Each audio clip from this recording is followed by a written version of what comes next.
I am across the board a morning person. I unless something has gone wildly awry, I like to be up between 6 and 7.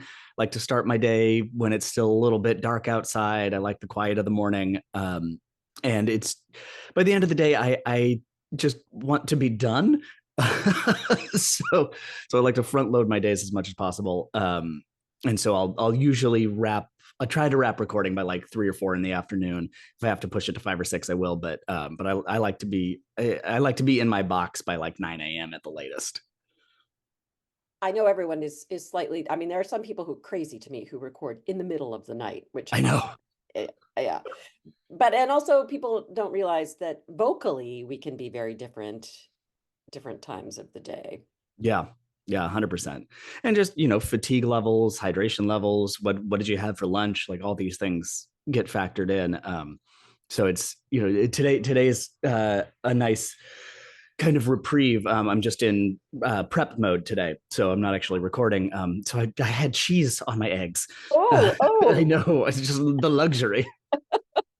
oh, I remember those days. Um, okay, so speaking of vocal things, our next question is what counts? I love this question so much, and the timing of it almost couldn't be better, because I just finished a title that was 300 pages of in-depth urban planning on a global scale, Mm. um, and because of the nature of the book, this word was on almost every single freaking page. Architecture. I really struggle with in Spanish. Arquitectura, fine, that's fine, but architecture, I just there's something about it that just makes my mouth go, no, that can't be right. That can't be right at all. You got to be messing this word up somehow. It. Oh my god, I just spent the last week saying this word Being probably 400 times. and being tortured. Yeah. I wonder if it's because uh, if that happens for you, obviously you're bilingual, so or I'm just the way you said, Somewhat, yeah, yeah. yeah, that if there are words that are very close in Spanish and English, that it makes your brain go, "What?" Yeah, and there's something I think too about just English is such a weird language, and such a amalgamation of so many different roots and sources. And so with a word like architect, that makes sense, but then you add in the chur, and I'm like, what sound is that? Why do we have that sound? It's a weird sound. Yeah. Oh, sure. Well, I guess I can give you both. Oh, all right. Because I think the very first thing that I narrated, I think I'm remembering this correctly, was a children's title that I found on ACX, that is called Mrs. Willy Nilly and the Lice Invasion. And it was this, 15-minute children's book about the teacher, Mrs. Willy Nilly, and how she had to save the school from the lice invasion. Um, Super cute title, super fun. I have not gone back to listen to it. I have no idea what it sounds like, but it was the very first thing that I did, on this very little Yeti mic right here. It just no soundproofing, no sound treatment in my weird room in Culver City, California. So I'm sure that if I were to go back and listen to it now, I'd be like, oh my god, this quality is embarrassingly bad. But it was a really really fun title. As far as the first book that I remember, I was thinking about this. There's a few answers that I could give. I was definitely a boxcar children guy. I had oh man, I had all of them. I think I probably read every single one of those books. Um, the I have a particular affinity for Dr. Seuss's The Great Butter Battle. That Oh, yeah. Yeah, I find a lot of people never encountered that one, and people those who have encountered it have very mixed opinions and very strong opinions. I have found that if somebody has heard of this book, if somebody knows this book, they either really enjoyed it or it was traumatizing. And it's like, and it makes sense. I mean, it's a book that is very not subtly pointing out the absurdity of war. Because it's the whole premise is on one side of the wall, they like their butter side up, on the other side of the wall, they like their butter side down, and they go to war over it. Like it's a pretty bleak book. Very Seussian. Yes. But I loved that book when I was a kid. And I think the other one that I wanted to mention, because it's just so near and dear to my heart, is the read along with the cassette tape version of Strega Nona. And it's, oh, I'm blanking on the actor's name. It's not Zero Mostel. It's Dom DeLuise, I think. I think it was Dom DeLuise Oh, interesting. did the reading of it. And I mean, I still to this day hear his voice in my head doing the bubble, bubble, pasta pot.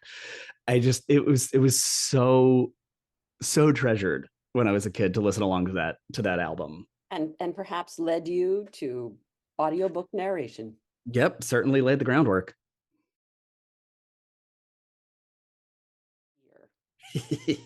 Definitely Viking, preferably if they are also like werewolves or vampires. Add some paranormal in there. That I have so much fun narrating those. They're such it's such a specific weird little universe, and the rules are so tightly wound. I actually, during the pandemic, in a past life I was also a ghostwriter, and wrote a number of paranormal romance erotica titles. And during the pandemic, I was like, well, I just banged out 3 books in a month for somebody else. I'm going to No make one pun of my own. intended. Yeah, no pun intended.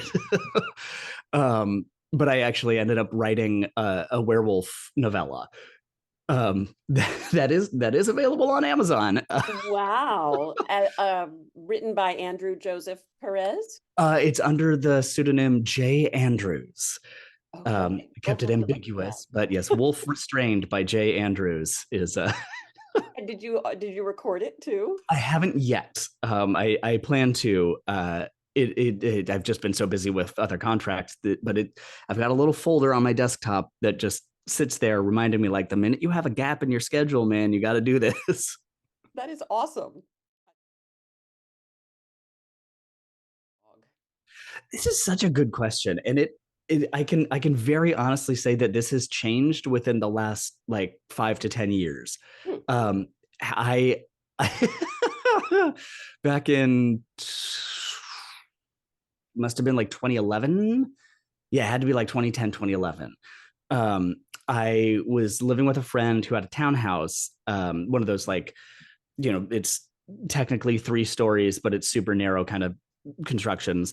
And I just needed to live in the area that she was in for work. And she was like, hey, I've got this spare room that's technically the basement, but it's the ground floor. It's been my cat's room, but there's a bed in there and like its own bathroom. So you like, I don't really even want rent. Just come and live here. And I was like, great. What I didn't realize was that the cats owned that room. It was their room, and they were indoor, outdoor, and their kitty door was through that room. And I spent about, I think I want to say 8 months living there, and oh, they made it an absolute nightmare. I would come back to gifts on my pillow. My guitar was sprayed. It like everything was a constant. They'd bring friends over from the neighborhood and like have fights in the middle of the night, sometimes under the bed, sometimes on me. Wow. I mean, they were absolute nightmare cats. And for years after that, I was like, I can't do cats. I cannot do cats. So I was a staunch dog person for a very long time.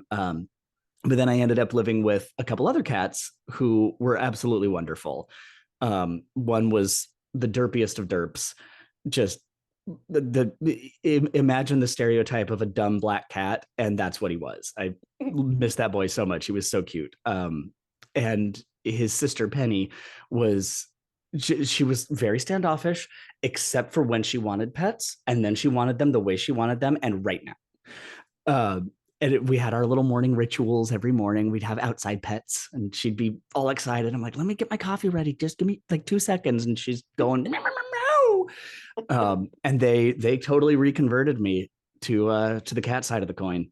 So if you were going to be a cat, would you be the derpy one or the demanding one or the feral crazy one bringing the friends over? Oh, I'd be super derp. I'd be Okay, absolute derp. Yeah, me too. I would be the cat that would jump up on a thing and immediately fall off of it. That would be.